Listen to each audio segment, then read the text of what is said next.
1950s, in the shadow of segregation, blacks and whites lived separate lives, separate schools, neighborhoods, restaurants.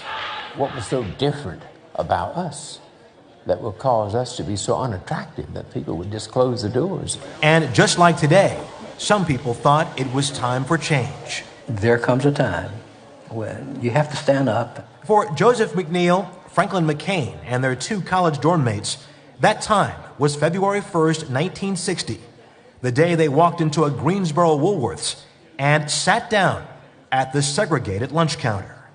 If I were lucky, I would be carted off to jail for a long, long time.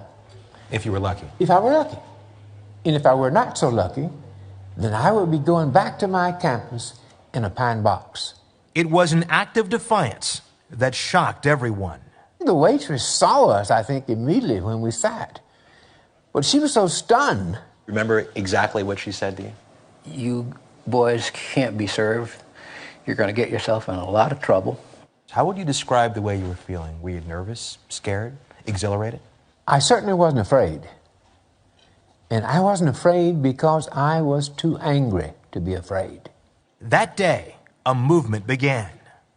We're not going to leave until you serve us. So we sat there. And Woolworths closed early, but the young men returned each day after that. They were soon joined by thousands of supporters and the Ku Klux Klan. What was the worst thing anybody said to you, anybody did to you? they used every negative word, a curse word, nigger go back to Africa. But there was one woman both say they will never forget. An elderly white woman, probably in her, I'd say, 70s or 80s. She whispered in a calm voice, "Boys, I am so proud of you." It was the first sustained sit-in of the Civil Rights era. Woolworths desegregated 6 months later.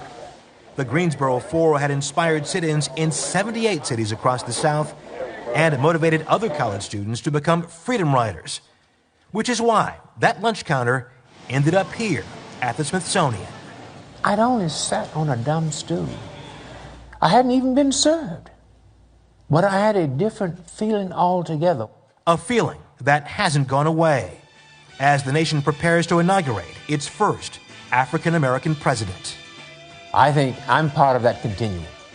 And without that continuum, I'm not so sure that we would have an African-American president-elect. And let's not forget the other two members of the Greensboro Four. Ezell Blair now works with the disabled in New Bedford, Massachusetts. David Richmond died of lung cancer in 1990. He was 49 years old.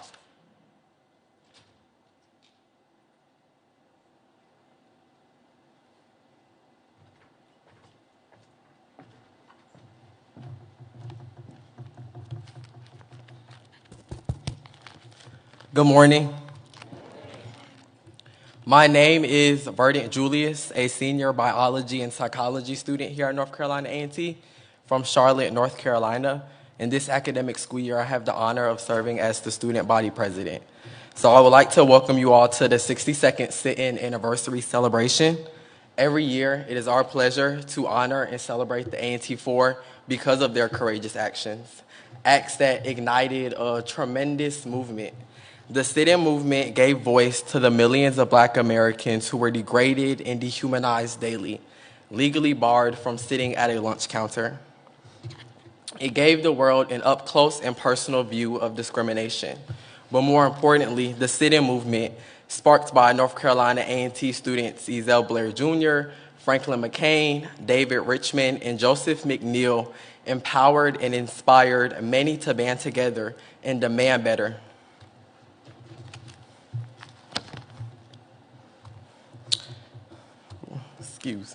Without their courageous act of peacefully sitting at a lunch counter and requesting to be served a simple meal amid hatred and vitriol spewed at every side, without them weighing freedom over unimaginable fear, our lives could be vastly different.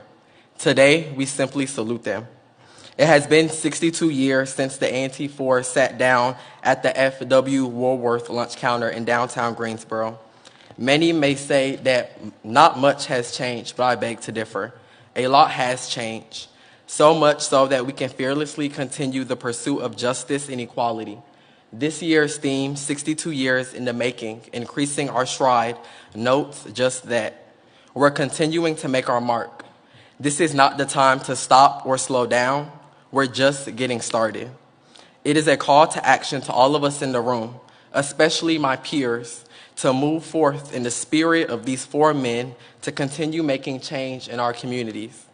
With that, again, thank you for joining us this morning. We will follow the program as printed. Mason Smith, Dudley High School SJ President, will bring us the occasion, followed by Lift Every Voice and Sing, led by soloist Brandon Richardson. There has been a slight change to the program. The moment of reflection will be led by the 42nd Miss Bennett College, Miss Katia Laster. In addition, two recipients of the inaugural February 1 scholarship, the fully funded scholarship given in honor of the A&T Four, Levi Burks and Kalia Coleman, will recognize our special guests and introduce the keynote speaker respectively. So again, welcome and thank you for coming. Without further ado, I would like to turn the floor over to Dudley SJ President Mason Smith.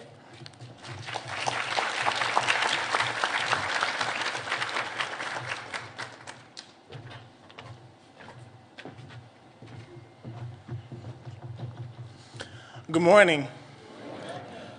On this day, 62 years ago, Ezell Blair Jr., Franklin McCain, Joseph McNeil, and David Richmond left Scott Hall and walked 1 mile to F.W. Woolworth to sit down at a segregated lunch counter. Though they were denied service, the young men refused to give up their seats and stayed until the store closed, only to return the following days with more students from North Carolina A&T, Bennett College for Women, and Dudley High School. Throughout the month of February in 1960, similar protests spread to at least 250 major U.S. cities and towns. Their decision to take a stand by sitting down sparked the idea to form the Student Nonviolent Coordinating Committee and inspired the Freedom Rides in 1961, all of which led to the passage of the Civil Rights Act of 1964, which ended segregation in public places and banned employment discrimination based on race, color, religion, sex, or national origin. Today, we honor the A&T Four for their courage to be agents of change in the face of adversity, and we are forever thankful to you for your courage under fire.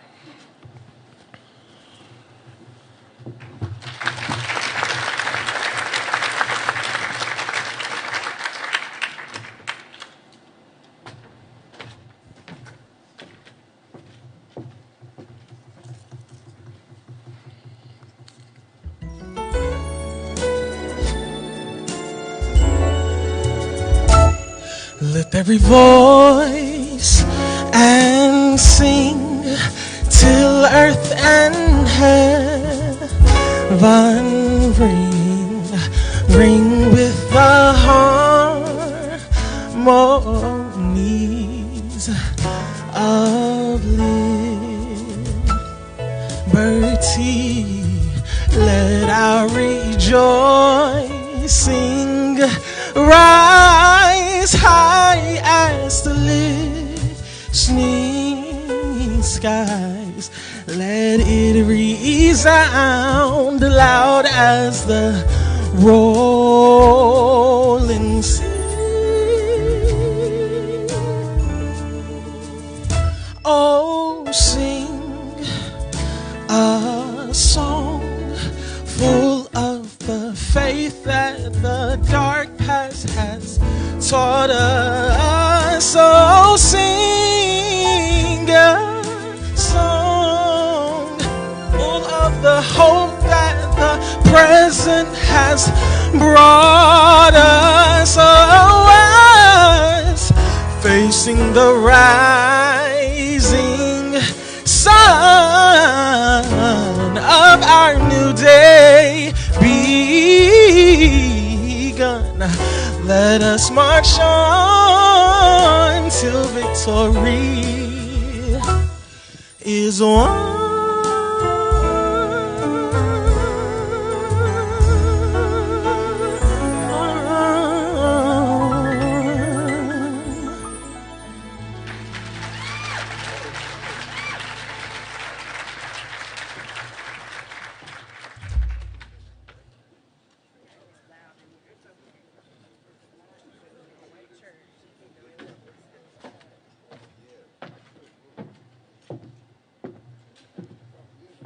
Good morning, everyone. Good morning.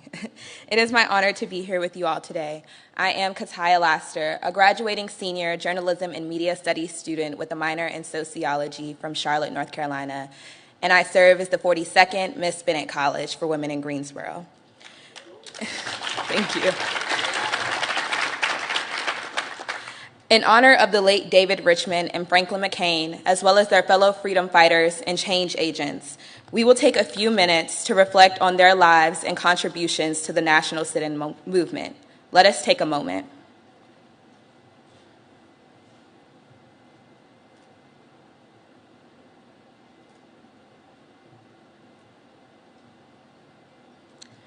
Thank you.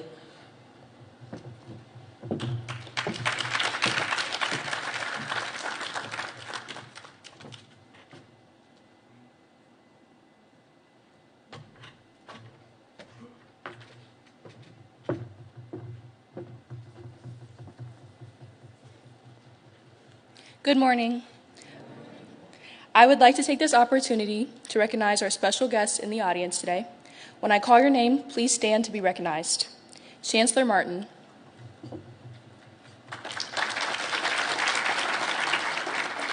Dr. Joseph McNeil Sr. and family.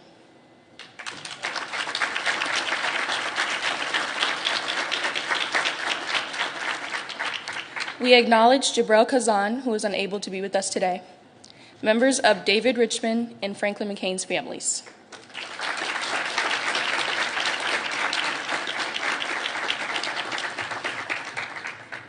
Members of the Chancellor's Cabinet, deans, all faculty members, and administrators.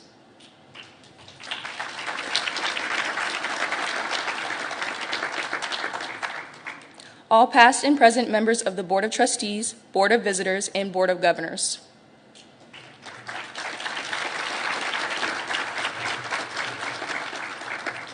All elected officials, the SGA, E-Board, and other student leaders.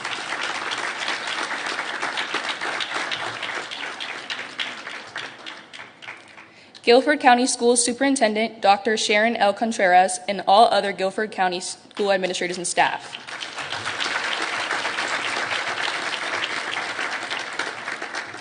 Thank you all for joining us this morning.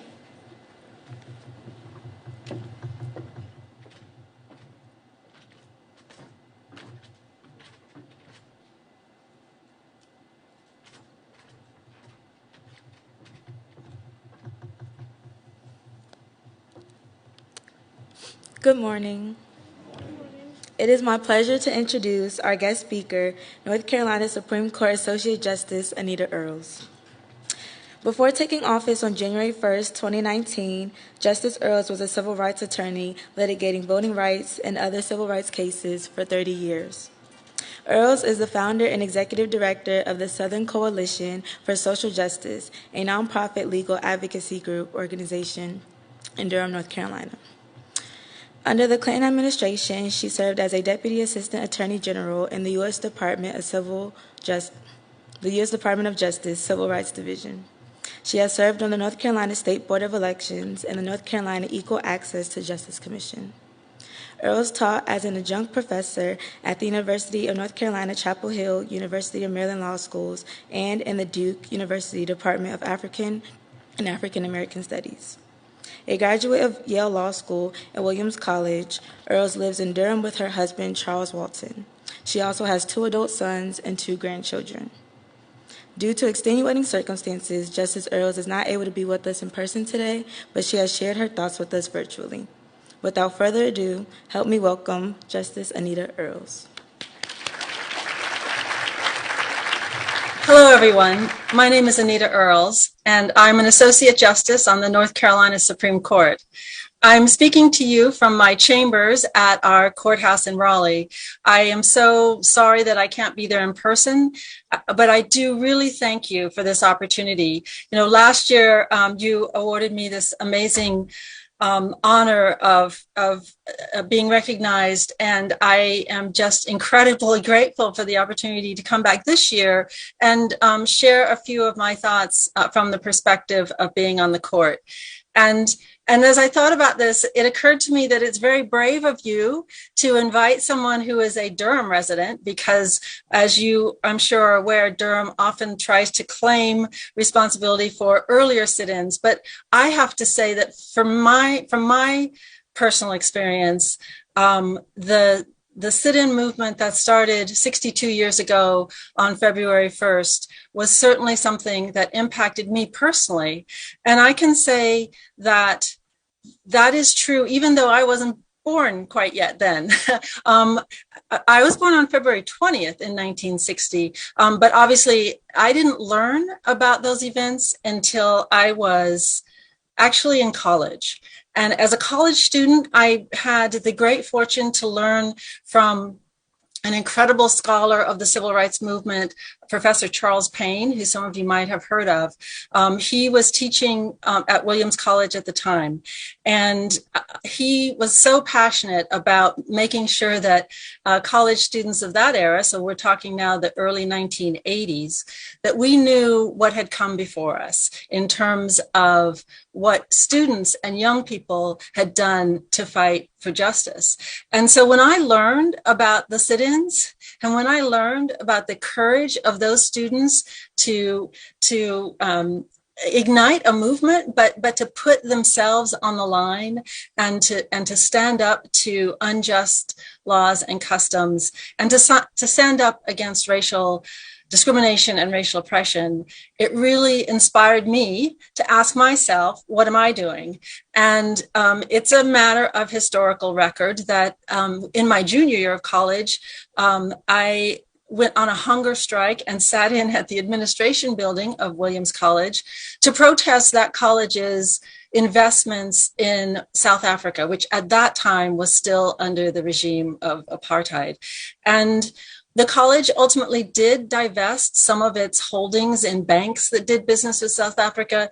But I think more importantly, we as college students were able to say that we are looking around the world at injustices and we want to try to do something as well. And I am sure that there are literally thousands of stories like mine around the country, around the world, of people who were moved and inspired by the events that happened on February 1st, 62 years ago, and following. I know that the sit-ins were involved many people ultimately and went on for a long period of time.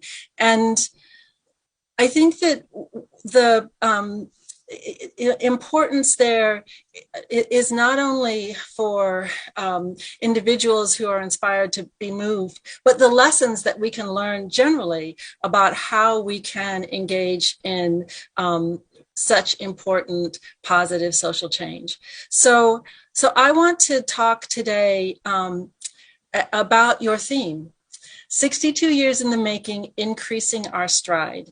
So what does that mean, to increase our stride? I first started from the question of, are we going in the right direction?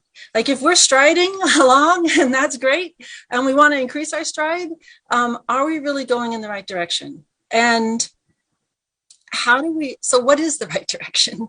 And for there, I actually want to tell you two stories that connect over years, over decades, that have given me personally a sense of what the right direction is. The first story is one from my father's life. My father was born in 1916 in Marshall, Missouri. He grew up on a farm. And in the early 1940s, this is while he was still a young man, still in his 20s, not yet 30 years old, he had been working on a farm for many years. He wanted to go to college. At the time, there was no college in Missouri.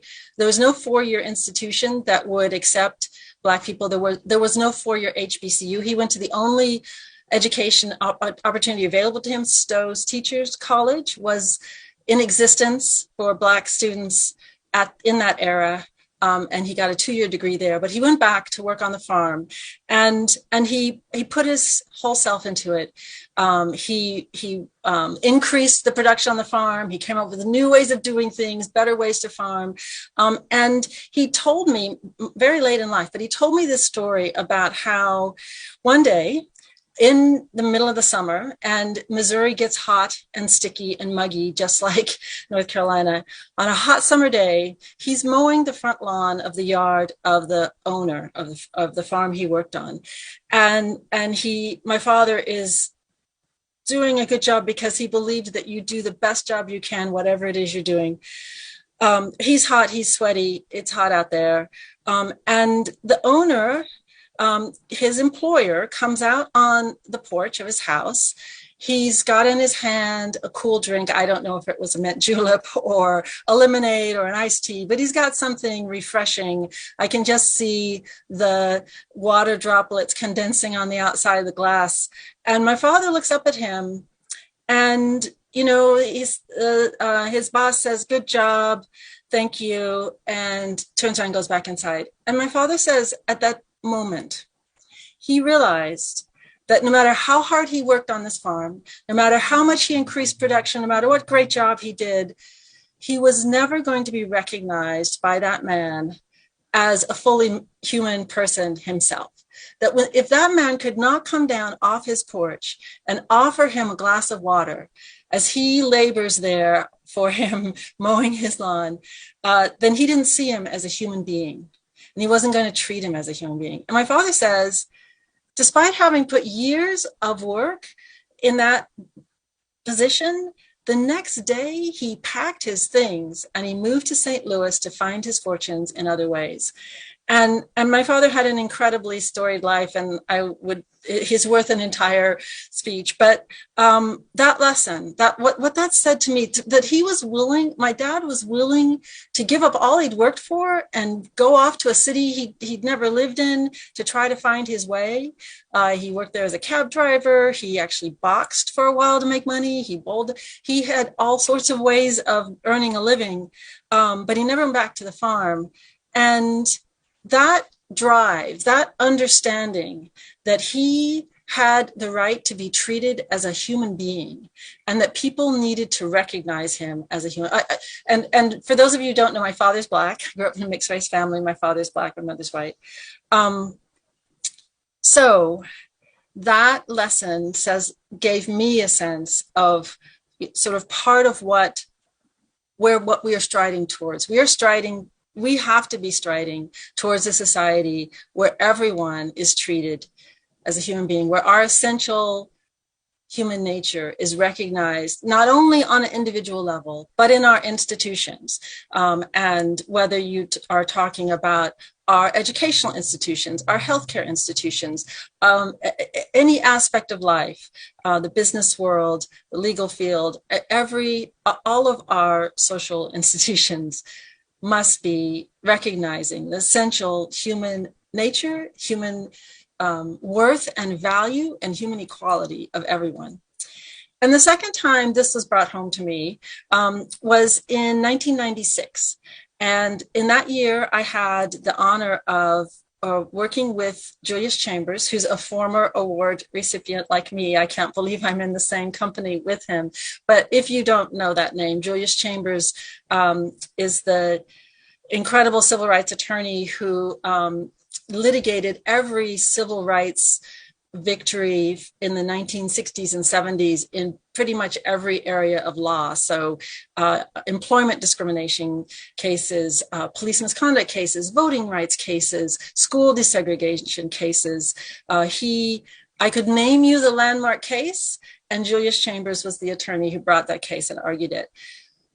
In 1996, he was arguing on behalf of interveners in the Shaw versus Reno case, which was a voting rights case. And the issue was how congressional districts would be drawn in North Carolina and whether or not in 1990, it was fair for the legislature to take race into account and to draw the districts that ultimately led to Eva Clayton in the eastern part of the state and Mel Watt in the Piedmont being elected to Congress, the first African Americans elected to Congress since the post-Reconstruction era. So Julius Chambers is arguing in the Supreme Court, and Justice Scalia is hammering him. Mr. Chambers only had 10 minutes to argue. And I was able to sit at counsel table with him because I had litigated the case at the trial level. He only had 10 minutes, which is just not very much time at all to make a legal argument. And Justice Scalia was eating up all his argument time. And he was hammering him. I don't understand what you mean. I don't understand what you mean when you say. And what he was getting at was why did Black voters think that they didn't already have representation? In other words, why did they need to be able to elect a candidate of their choice to Congress? Because anyone who's elected, in Justice Scalia's view, had the obligation to represent everyone in the district. And so, why did this matter? And Chambers gave one answer, and he gave a second answer. And finally, Justice Scalia is leaning forward and he's saying, I don't understand what you mean when you say you don't have representation. And Chambers sort of kind of stood up. He wasn't a tall man, but he stood up to his full height. And he said in his voice, which was always soft, it means the same thing to me as it would mean to you if you didn't have representation. And Justice Scalia sat back and shut up. He had no response to that. And what that answer said was that the court and our legal doctrines needed to recognize and make room for and accommodate the essential humanity of all of us. It needed to recognize Mr. Chambers and all the Black voters in North Carolina, their essential humanity, in the same way that it recognized everyone else's humanity. And so I think that what so much of our work towards justice and so much of our commitment to democracy at bottom is about recognizing everyone's humanity. So that to me is the litmus test, if you will. That is what we are striding for. When we advance that, we're going in the right direction. And when we have systems and policies and practices and laws and institutions and individual interactions that diminish that, then we're not going in the right direction. So the question then for me, before I get to how we increase our stride, the question then for me is, are we striding in the right direction? And there's a lot of different ways you can try to answer that question. There's a lot of different aspects of our lives, whether it's cultural or, what we do day to day. Let me talk from the perspective of the legal system. For the 30 years that I was a practicing civil rights attorney, I almost uniformly felt that my work was simply trying to sustain the gains that Julius Chambers and other civil rights attorneys had achieved in their careers. And so while as a law student, my goals and my aims were to advance the law and to improve the law and to make it better for everyone, to stride further towards that promise of equal justice under law. What I saw was that I was just trying to push back against all the efforts to dismantle those precedents. And again, I could go through case by case and tell you the case that Julius Chambers won, the case that I lost, or that other civil rights attorneys lost, that eroded or took away the case that he won. But let me talk about a couple of fundamental ways that the civil rights law, that academics and others observe have impeded the ability of our law to be moving in the right direction. And the first big one hello, he had no response to that. And what that answer said was that the court and our legal doctrines needed to recognize and make room for and accommodate the essential humanity of all of us. It needed to recognize Mr. Chambers and all the Black voters in North Carolina, their essential humanity, in the same way that it recognized everyone else's humanity. And so I think that what so much of our work towards justice and so much of our commitment to democracy at bottom is about recognizing everyone's humanity. So that to me is the litmus test, if you will. That is what we are striding for. When we advance that, we're going in the right direction. And when we have systems and policies and practices and laws and institutions and individual interactions that diminish that, then we're not going in the right direction. So the question then for me, before I get to how we increase our stride, the question then for me is, are we striding in the right direction? And there's a lot of different ways you can try to answer that question. There's a lot of different aspects of our lives, whether it's cultural or, what we do day to day. Let me talk from the perspective of the legal system. For the 30 years that I was a practicing civil rights attorney, I almost uniformly felt that my work was simply trying to sustain the gains that Julius Chambers and other civil rights attorneys had achieved in their careers. And so while as a law student, my goals and my aims were to advance the law and to improve the law and to make it better for everyone, to stride further towards that promise of equal justice under law.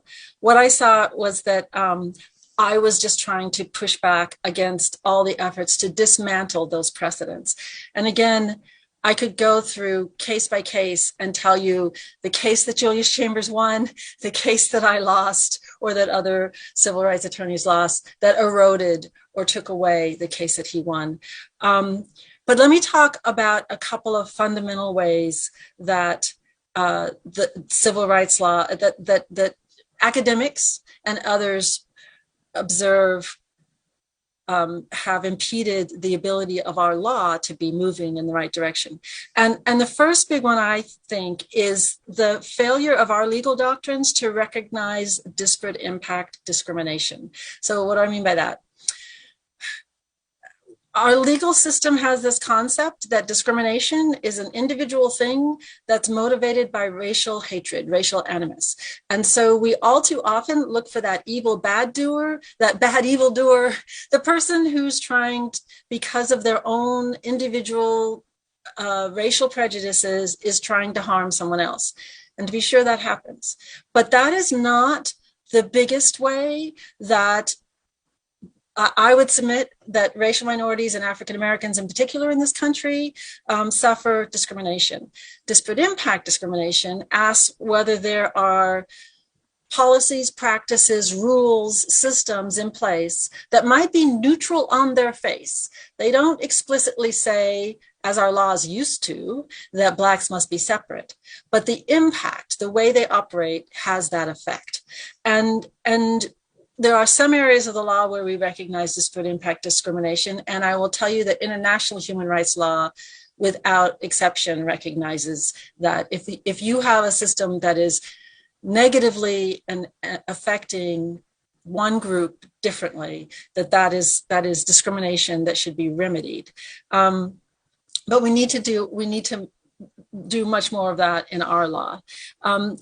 And I think the second thing that we really need to do is understand that wealth disparities are also inequities. Our legal doctrines have often said, well, if it's just discrimination on the basis of wealth, that's okay. And I would submit to you that if we're trying to acknowledge and recognize and honor and lift up the essential humanity of every person, then systems and policies and practices that treat people differently because of their lack of wealth should be addressed legally. And then finally, I will say that we've increasingly returned to a system where the legal system is used to reinforce private discrimination, private acts of discrimination. And interestingly, I think, the sit-ins were an example of a private company, a private business, refusing to serve people because of their race. But at that time, we understood that our legal system shouldn't support and enforce that. And there's even cases about restrictive covenants in deeds. So when someone sells their house, an intensely private, for the most part, transaction. I have a house, you want to buy it, I'm going to sell it to you. Well, there's a practice of writing into the deed, when I sell you my house, I write into my deed that you can buy this house, but you can never sell it to a Black person. Those restrictive covenants were in lots of deeds. In fact, the very first house I bought as an adult when I came to Charlotte had a restrictive covenant in the deed. Fortunately for me, our courts many years ago said those restrictive covenants are not enforceable through our courts. You cannot use the power of the state to enforce your private wish to discriminate. But we are seeing, I think, increasing efforts to abandon that principle. And we're seeing moves towards using the legal system to reinforce private discrimination. And I think we should drop this distinction between what the government does and what private businesses, individuals, institutions might do. That if we are discriminating on the basis of race, that should not be enforced by the legal system. So I do want to talk very briefly about, so I've painted a bad picture, and sadly that's the picture from my experience. But let me talk about some positive things that I've been working on. One is the Governor's Task Force on Racial Equity and Criminal Justice. Following the incidents in 2020 with George Floyd's murder, Ahmaud Arbery, Breonna Taylor, the demonstrations and the national but worldwide movement to address the issue of police violence in Black communities. The governor appointed this task force, 25 people representing diverse communities. I really urge you to look at the website. It's ncdoj.gov/TREC, TREC. You'll find a lot of information about what we've been working on. What I've learned from that effort is first of all, the importance of having data, that we need to have data based on race to understand how the criminal justice system is impacting Black communities at all sorts of intervals. So whether you're talking about police interactions with citizens, or marijuana arrests, what sentences people get, what happens to them when they're released, the collateral consequences of those convictions. We need data broken down by race to understand the racial disparities. Secondly, a really big insight for me was the fact that our system acts as though victims and perpetrators are two separate groups, right? They're not intersecting circles. There's the victims over here and the perpetrators over here. In fact, they're hugely overlapping circles, and that many of the folks who end up committing crimes were themselves victims of often very violent physical crimes against them at some point in their lives or repeatedly in their lives. And that if we understand that overlap, it should shape all of our criminal justice system policies.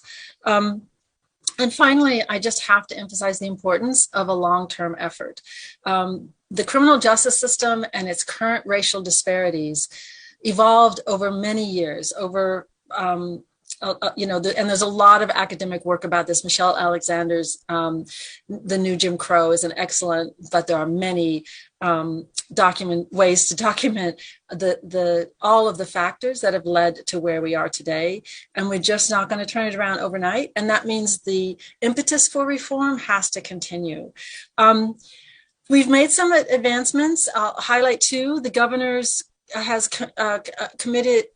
created a commission that examines juvenile long-term juvenile sentences. One of the biggest disparities, if you look at how many people were sentenced to a crime that they committed as a juvenile to life without parole, 93% of them are people of color, which is just an overwhelming disparity, racial disparity. So the governor has appointed a commission to examine those sentences for people who were sentenced as juveniles who've served 15 or in some instances 20 years to review whether those sentences should continue. The governor has the power to commute sentences and to remedy racial injustices that might occur there.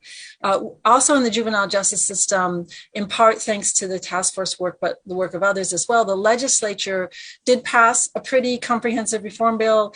All of it's detailed on our website. One thing I'll highlight is that you may have heard that we raised the age of juvenile jurisdiction in terms of who gets put into the adult system. North Carolina was at one point the only state in the country that automatically tried 16 and 17-year-olds as adults. That has been changed. But in addition, we've raised the minimum age. North Carolina was one of the only states that would prosecute a 6-year-old in criminal court, in juvenile criminal court. And that jurisdiction for all except very serious crimes has been raised to the age of 10. So there's reason for optimism, but a long road ahead. Finally, I want to talk just really briefly about the Equal Access to Justice Commission, because not only do we need to address the issues of racial discrimination, we also need to look at the fact that we don't really have an adversarial system that works equally for people who can't afford an attorney. And the numbers are staggering. The gap between people who have legal issues, whether that's a family law issue, and I'm just talking civil. I'm not even talking about anybody charged with a crime. I'm only talking about civil cases, evictions, foreclosures. Maybe you get in a dispute with a business, an employment-related dispute, and a lot of family law issues. Many people need to know what their rights are. They need the advice of an attorney, and they can't afford an attorney. They can't have access. Legal services is able to serve only a tiny bit of the need. And just to give you one quick stat on that, a recent study on the legal needs of North Carolinians determined that there's one legal aid attorney for every 8,000 people that's eligible. And understand, to be eligible, you have to be at 125% of the poverty level or lower. So it's really a small part of the population. There is one private lawyer who will charge a large retainer, but nevertheless a private lawyer for every 367 North Carolina residents. So the imbalance there in terms of the availability of legal services for people who can't afford to pay is huge. The final thing I want to talk about is I've focused almost everything on going in the right direction and how we start getting there. How do we increase our stride? I love this theme of increasing our stride. And there, I really want to turn again to the lessons from the A&T Four and the sit-in movement, because I think there are, for me, a couple of really important lessons there. One is we increase our stride when we make injustice visible. So to some degree, this is that data I was talking about earlier, but that's what the sit-ins did. It made visible, it put in the media at the time in front of everyone the injustice of not being able to go into the Woolworths downtown and be served. And I think, George, what we saw in response to the videos of the horrific murder of George Floyd was the same issue, that it made injustice visible. And during my career representing the families of individuals who were killed by police, I had, in a period of 10 years, 8 or 9 such cases. That was pre-cell phone. That was pre-video. We did not have videos. We could try to reconstruct. We could frequently didn't have eyewitnesses, but those cases were enormously difficult. There were never criminal charges. I was representing them in a civil action, but the ability to make injustice visible is a huge way we can increase our stride. And whether we do that through culture, through arts, through lawsuits, through public advocacy, I think everyone in this room can probably very creatively think of a way that they can identify injustices that they see occurring and think of ways to make them visible. And the second thing that I think the sit-ins gave us, and that's really important to increasing our stride, is giving everyone a way to participate in solutions. I think what makes social movements successful is when ordinary folks have a way to stand and speak and act on what matters to them. And that's what the sit-ins gave the people of this community, people of communities across the state, across the country, and I think there's frequently not a full enough appreciation of the extent to which the sit-ins spawned people around the country demanding that they be served equally. So these days, I think a lot of the harms of the injustices that we see occurring are invisible, and we don't have a way individually of addressing them. So we need to be more creative, and social media might give us some platforms, but we need to give everyone a way to participate in the solution. And I actually think that's how you get to the best solution. My final message is that we need to learn from our youth. And one young person who I have learned so much from in the last year is Amanda Gorman, who is the poet laureate who gave the inaugural poem at President Biden's inauguration. And if you haven't watched that, it's on YouTube. It's 5 minutes. It's worth your time. And, I try to watch it once a week. She is so inspiring. But recently on January 20th, a year later, she did an opinion piece in the New York Times where she talked about how terrorized she was, how terrified she was to give that, to recite that poem, which was really surprising to me. And she talked about the fear that she had to overcome, which seems to me probably an echo of the fear that the young people who were willing to go and sit in 62 years ago had to overcome. And she talks in this article, I just want to read a quote from her. "I'm a firm believer that often terror is trying to tell us of a force far greater than despair. In this way, I look at fear not as cowardice, but as a call forward, a summons to fight for what we hold dear. And now more than ever, we have every right to be affected, afflicted, affronted." And so if she can overcome her fear and give that incredible, beautiful, moving recitation of her vision for our country, I think that we can overcome our fears. And so as this is a breakfast, let me leave you with the closing words of her poem, which give us not only the call to action, but also the tool that we need to be effective. And that is, she tells us, "When day comes, we step out of the shade, aflame and unafraid. The new dawn blooms as we free it, for there is always light. If only we're brave enough to see it, if only we're brave enough to be it." So thank you to the A&T Four for your seeing the light, for your being brave enough to be it for all of us. And thank you to all of you for being our light.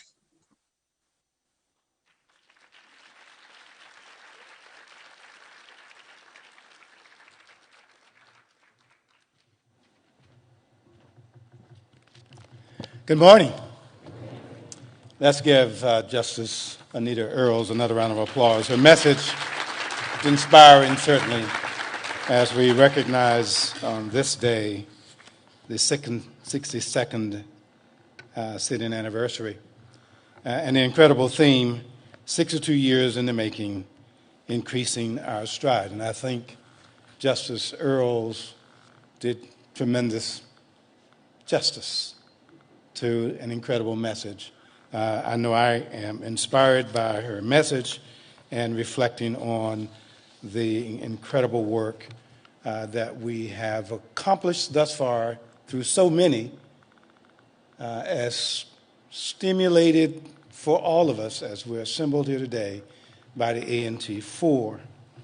Justice Earls is a remarkable leader in our highest courts, an attorney, and as a woman of color, it is clear of her commitment to justice and equal treatment under the law.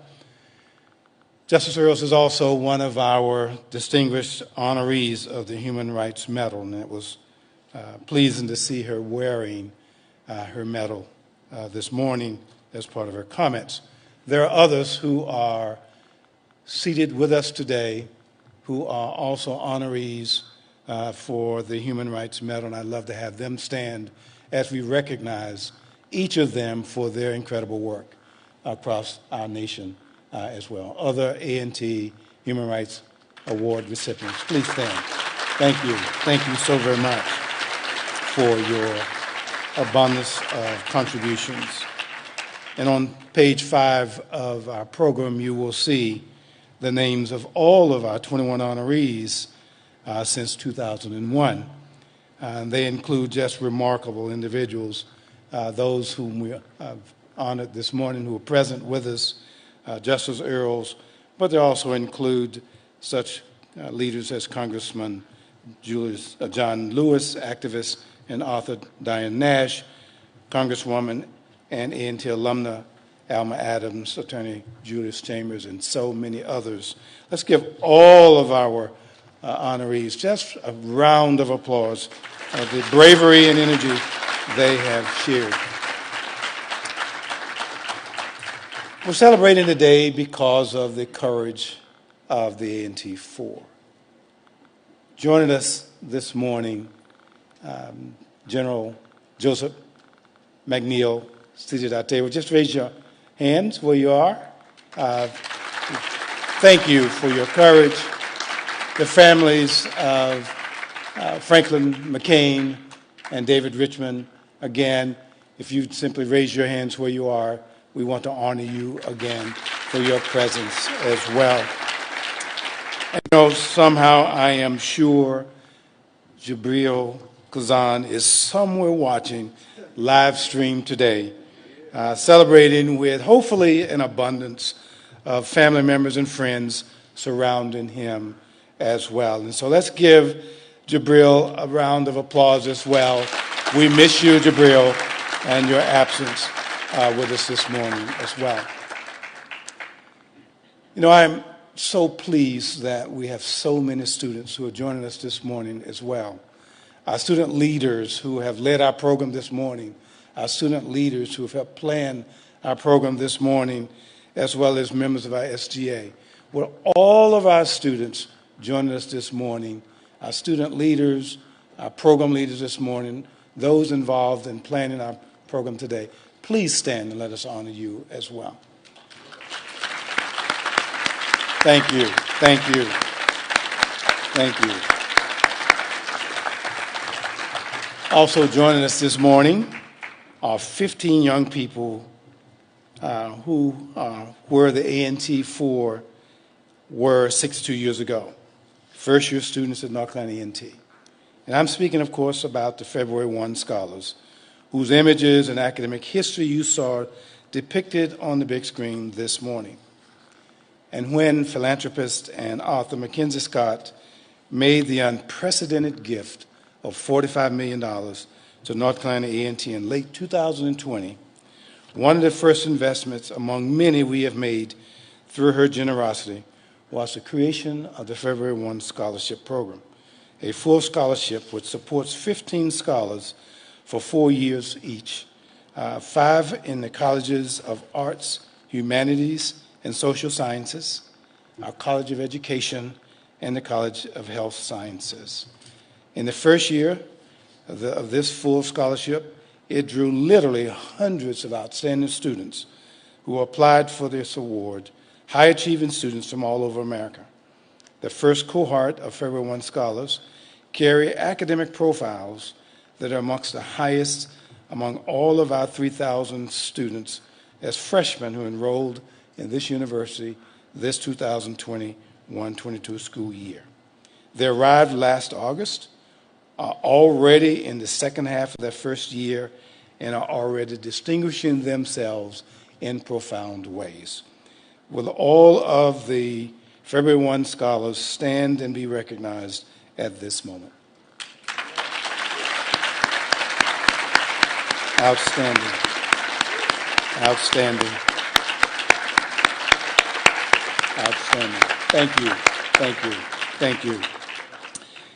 And as I prepared my comments for today as part of our celebration, and as I listened to Justice Earls speak this morning, I couldn't help but be reminded of a remarkable fact. Many of us were born early enough to remember the actions of the A&T Four. I certainly do. Thanks to their actions, we live in a nation where we do not have to deal with many of the indignities, as Justice Earls spoke of this morning, of segregation, Jim Crow, and other forms of discrimination. The progress of one generation, so hard-fought and significant, becomes the starting point for the next. I have no doubt that among our February 1 scholars and many of our students, there are a number of students who will carry the momentum forward, building on the accomplishments of the A&T Four. The history-making legacy of Justice Earls and many others points of progress we've experienced over the past century. That's the point of this year's theme. 62 years in the making, increasing our stride, our civil rights gains, our advances in social justice are more than moments of tremendous satisfaction. They also represent a valuable addition to our capability to do good in the world and to size and scope of our capacity to affect change. Once short and limited, our stride now covers significantly more ground. There is a significant spring in our step as we move forward with purpose, with great intentionality. Our eyes forever on the prize. Our stride is determined, certain, and accelerated in speed, picking up the pace on the journey toward full equity, equality, fairness, and justice. It is my expectation that our university, as it has done over the decades, as it created a home and support for the A&T Four, continues to inspire and enable the voices of a young generation of student scholars, as we have the great privilege of serving today on this remarkable campus. So I want to thank you for joining us on this great journey. Started decades ago and inspired along the way by the A&T Four. And we thank you for allowing us to do what we do best, enable our students through their voices, their energy, and their passion, the remarkable work of our faculty and our staff to stimulate their learning and enable their courageous behavior and their looking forward to continue to make a difference in our nation as a whole. We stand on the shoulders of these four teenagers, driven by a thirst for justice, emboldened by the righteousness of their cause and the passion as young adults. Like the February 1 scholars whom you've seen and heard from this morning, they were not held back by their relative age in their youth. Rather, they saw and experienced injustice, and they asked those famous questions. You know the ones. If not now, when? If not me, who?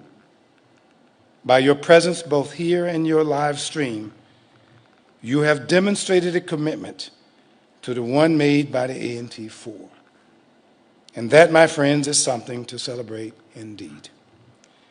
We thank you for joining us this morning on this 62nd celebratory anniversary. Now I invite you to join us as we enjoy video of presentation of the A&T Four in what we characterize as their own words and from their individual perspectives. Enjoy. Thank you.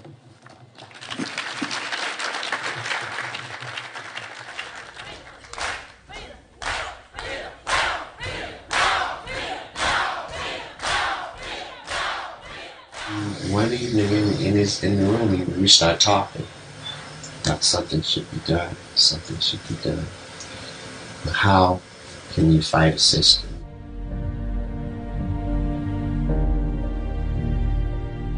First thing we had to learn was to be nonviolent. Very difficult.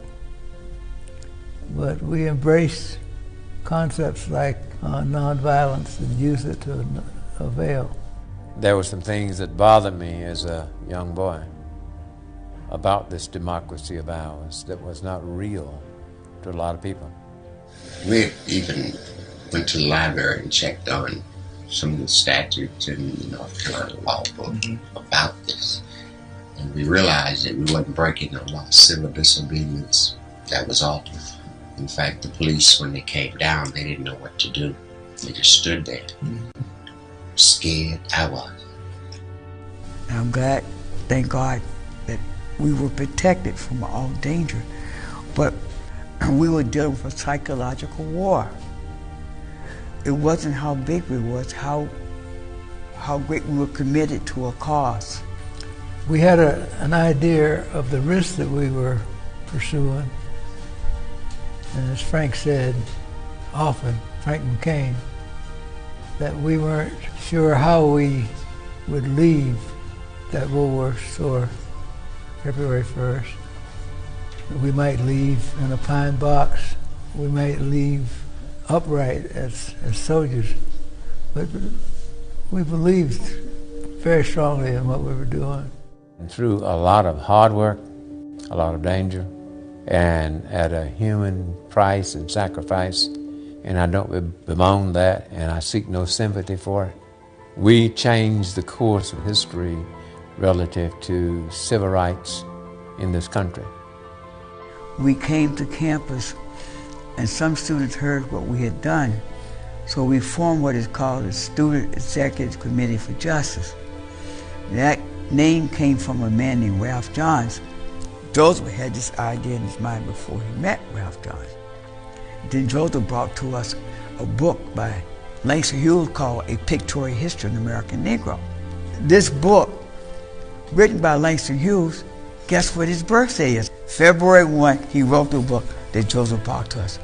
So that's the beginning of some things that we call enlightenment that happened to me over the last 50 years.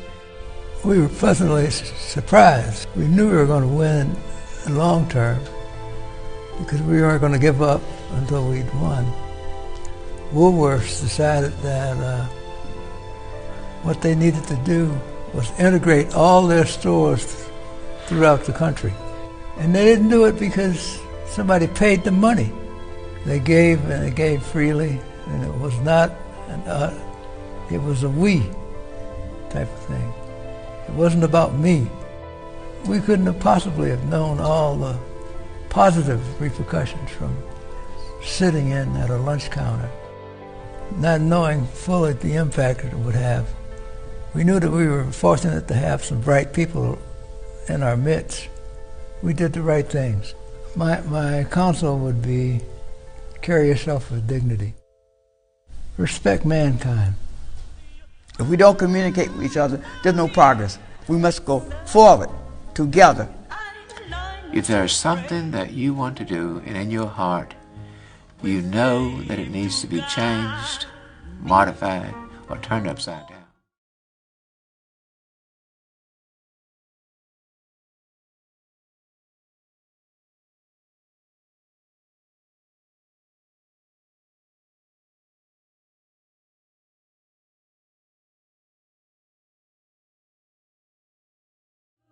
And I like to pray.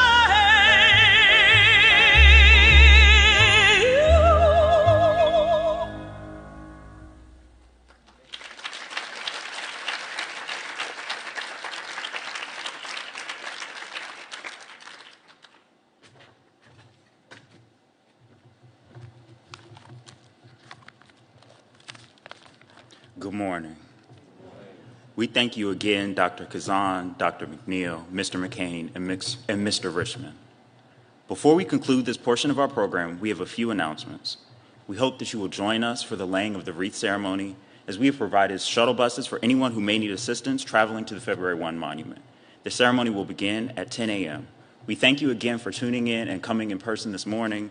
Please stay connected, please stay safe, and have a great day.